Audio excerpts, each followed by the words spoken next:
He killed his sisters and himself. But first you must understand who is responsible for all this. The people of the colony are to blame. New year, new hopes. But imagine, what if the very first day of celebration turns into a nightmare of fear and mourning? In a hotel room in Lucknow, 5 dead bodies, a mother and her innocent daughters. And the most shocking part, the killer himself confessed his crime to the police. But was this just a murder or the heartbreaking story of helplessness? Before we begin the video, please like it and subscribe to channel. Today we're talking about the Mohammad Arshad case. This story begins in Lucknow, Uttar Pradesh. A new year, a ray of hope and happiness. But what if that joy turns into terror and tragedy? January 1st, 2025, a morning that shook the entire nation.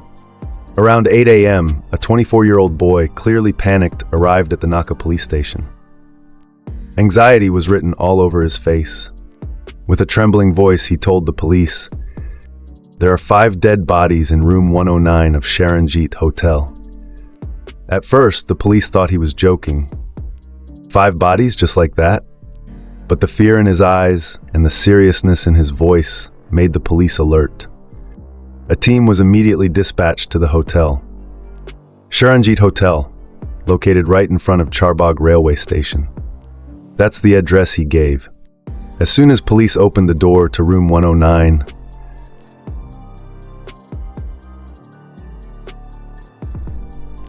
a mother and her 4 innocent daughters. Blood was splattered all over the floor. Some had their throats strangled.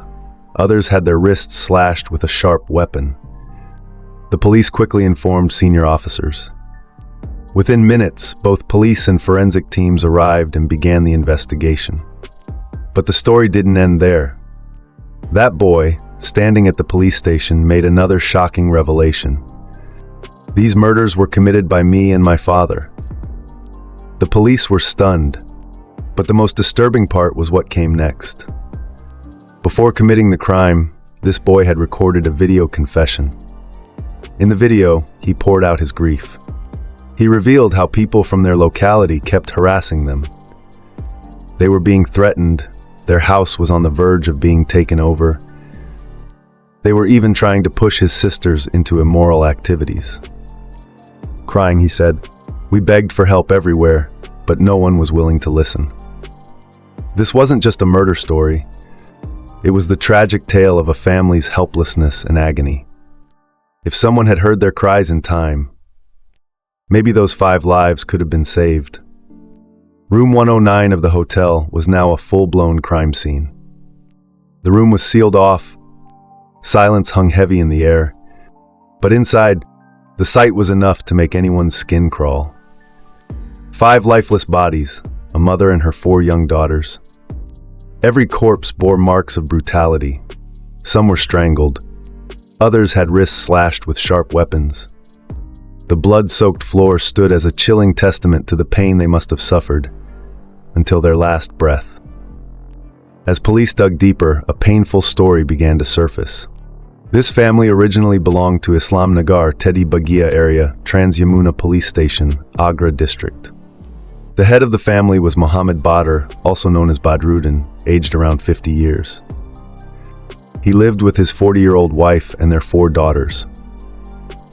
Their son, Mohammad Arshad, aged 24, was also part of the family.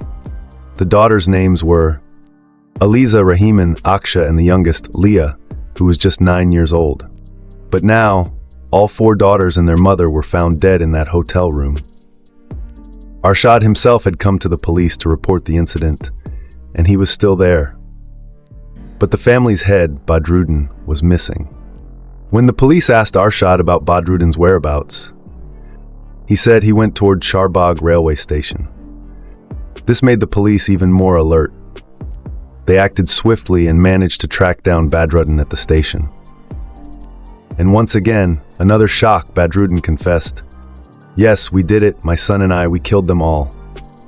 A father and son had murdered their own wife and daughters, and when questioned further, he shared his story.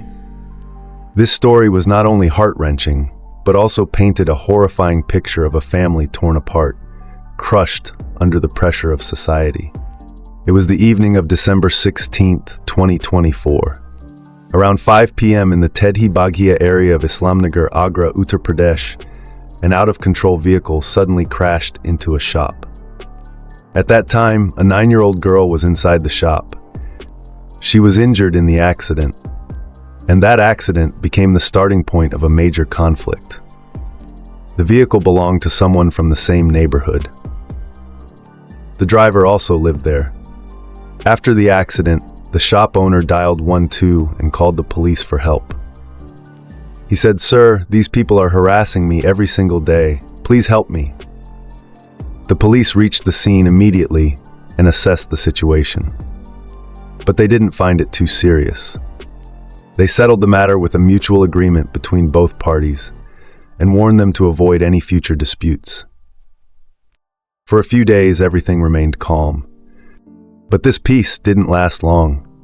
2 days later, on the morning of December 18th, 2024, around 8 a.m., a sudden stone-pelting incident broke out between the two sides. The situation became tense. After this incident, the victim, Mohammad Badar, also known as Badarudin, began running around with his son Arshad, seeking help. Sometimes to local politicians, sometimes to the police, and sometimes to neighbors in the colony. He kept pleading everywhere, "Please help me. These people are harassing me. I have a small house. I've already sold half of it, but now they want to capture the remaining portion." But no one listened to him. With no help in sight, Badarudin gave up, and finally decided to leave his home with his family. Badarudin, who used to make a living by selling clothes door to door in Agra, was now forced to leave the city and move somewhere else. When the media reached Islamnagar and asked the locals about Badarudin and his son Arshad, who had committed 5 murders, the people of the area claimed Badarudin and Arshad were always quarrelsome by nature. They said the father and son were always involved in some kind of fight with others. But before people could process all this, a video of Arshad started going viral on social media. It was a video of Arshad, Badarudin's son.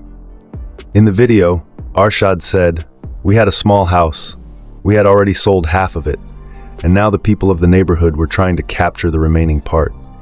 We tried everything to save our home, asked local people for help, pleaded with the police, but no one was ready to listen to us. When we realized all doors were closed for us, we decided to leave that place." In the same video, Arshad also said, "We found out that the people of the colony were harassing us because we were about to convert to Hinduism. They wanted to trap us in some false case and send us to jail.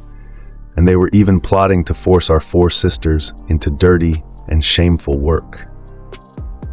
They were threatening to sell our sisters somewhere. Enduring all this was impossible for us. Therefore, we left our home. We informed everyone that we were going to Ajmer Sharif. However, on December 30th, 2024, Badarudin and his family arrived in Lucknow. They stayed at room number 109 of the Sharanjit Hotel in the Naka police station area. The day of December 31st passed normally. In the evening, they ordered food from outside, and along with the food, alcohol was also ordered. But this night was going to be the last night for this family. According to the claims made in the media, the mother and her 4 daughters were given alcohol. After being intoxicated, a cloth was shoved into someone's mouth, and others were silently silenced. After this, someone's throat was strangled, and someone's wrist was cut. All of this happened that terrifying night. When the next morning came, Mohammad Badar left for the railway station. He said he was going to take his own life. Meanwhile, his son Arshad also tried to take his life but couldn't gather the courage. Finally, he went straight to the police station and narrated the entire story. In front of the police, Arshad not only provided details of the incident but also appealed to the Chief Minister of Uttar Pradesh, Yogi Adityanath. He said, "Just as you are taking action, please take strict action. The piece of land which has been the cause of the dispute, we want to give it to the temple trust. Please build a temple there, and that will end our troubles."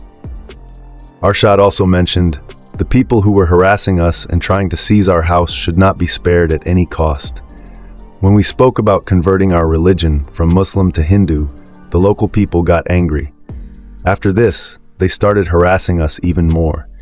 To escape from their torture, we were forced to take this step. He also mentioned that these people were tormenting them the most. He further revealed that people from the local community, who were from the same background, were calling them Bangladeshis and trying to seize their house. Arshad claimed, "We are originally from Badaun. My aunt still lives in Badaun. If you speak to her, she can tell you that we are Indians.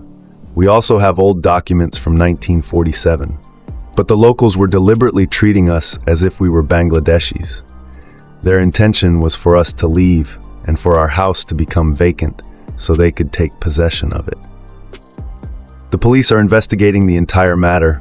They are trying to uncover the truth and reason behind the incident. Mohammad Badar is still missing, and the police are actively searching for him. Friends, the purpose of narrating this incident is not to hurt anyone's feelings or cause distress, but to make you aware, to alert you. Friends, what is your opinion about this entire incident? Please share your thoughts in the comment box. If you liked our hard work, please like and share this video. If you haven't subscribed to our channel yet, please subscribe to our terrifying crime channel. Thank you.